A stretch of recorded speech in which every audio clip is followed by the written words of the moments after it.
Ang alay natin sa ating buwik, Seat Blaster, The Island Girl. Ang napakagandang, Latinang beauty, Shubi!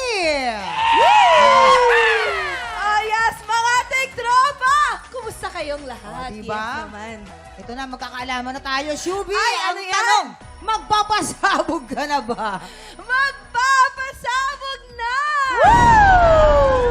Ito na yung unang sang tanong. Samsabog! Noong high school si Michael Sager, ano ang naging dahilan ng most memorable heartbreak niya?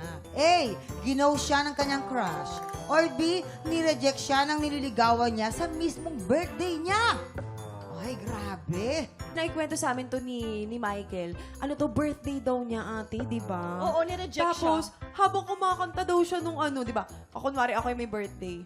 Happy birthday! Break na tayo. Ha?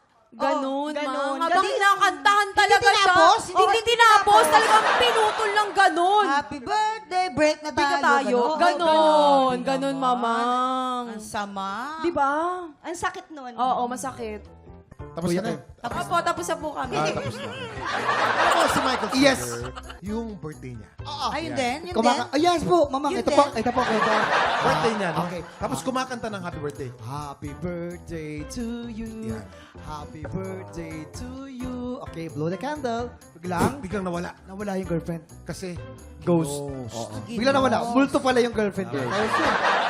A. Ginaw siya ng kanyang crush. Or B. Nireject siya ng nililigawan niya sa mismong birthday niya. Sige, dun ako sa A. A. Ginost. Tignan natin. Ang sabi niya, ginost daw. Kabog or sabog in. 5, 4, 3, 2, 1! Oh, sabi sa'yo ka! Nakakanga ka ba? Kawawa na si Joby, nakakanga.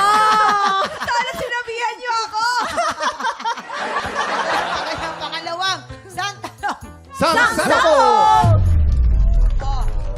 Anong useless talent ang ipinagmamalaking kayang gawin ni Sir Marta? Grabe yung useless talent.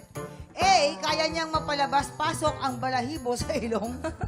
Or B. Kaya niyang mapawave ang kanyang kilay. Ay, nako. Kaya nga useless Yan. eh. Useless.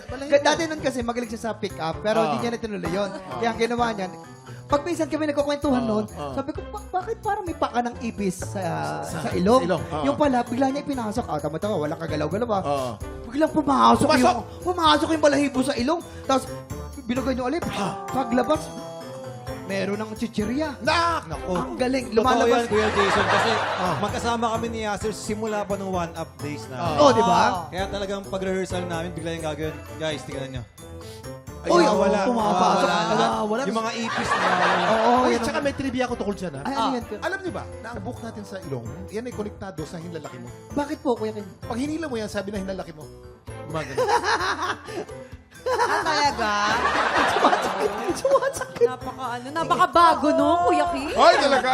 Napakabago. Bagong-bago, pero kami Yes. nakita niyo yung kilay ni Yasser. Ano? Ang kapal eh. Ang kapal. Kaya sa kapal ng kilay niya, kaya niya talagang i-wave-wave yan. Kasi pareho Totoo, sila kasi eh. si Yasser, ano yan eh, kontrabida din. Pag Oh. sabi nila, pag kontrabida ka, kailangan marunong ka maglaro ng yung mga Kilay. kilay. O, paano? Sample. Paano? O, tapos sa kaliwa. Mas galit. O, yan. O. Ay, ganun. Ganon.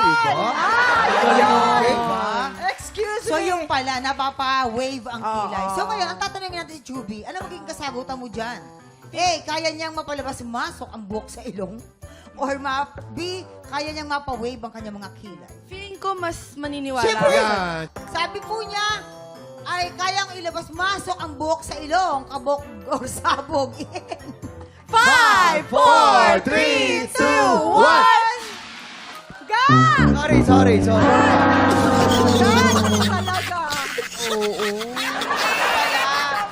Ito na ngayong huling. Last na to. Sang tanong! Sang Sabo! Nung high school siya, anong pang-asar na nickname ang tawag kay David Licauco ng mga kaibigan niya? A. David Lutang or B. Bikini David. Bikini David. Bikini Dick. Bikini Man, di ba? Bikini Man, David.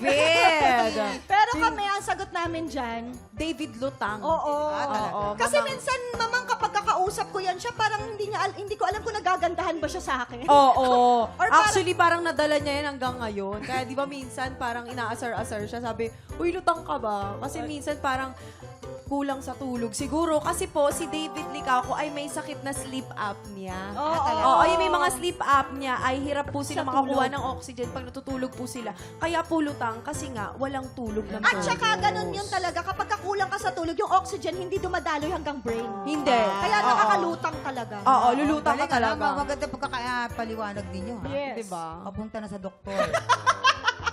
Sige, sige. Oh, next. walang ano to, walang Yakin. lokohan. Alam na alam niyan. Siyempre, Oo, alam na alam ko yan. Kasi Oo, yung barkada mo kaibigan yan. ko, schoolmate niya. Oh, di ba? Schoolmate niya, ang nangyari kasi, nag-swimming tong si David Oo. sa school. Swimming. Oh. Maya-maya, may lumutang na bikini dun sa swimming pool. Kaya simula nun, talagang naging bikini David na Oo, siya. kasi maluwag yung bikini niya, yung garter. Tapos pag ano niya, nauna pa yung Lumutang. bikini yung lumutang. Tapos pagkasabay ng bikini niya, may sumunod na diaper. Tapos yun, naghabulan sila. Eto na, Chubby. Ano magiging sagot mo dyan? A, David Lutang or B, Bikini David? Sa David lutang ako kasi lutang talaga si David. Alam na alam niya pala. Uy, nako, Chubby. Sige.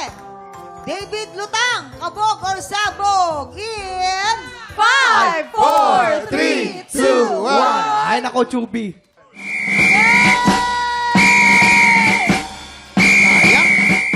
Ay, naka 1 point ka naman, Chubby. Oo.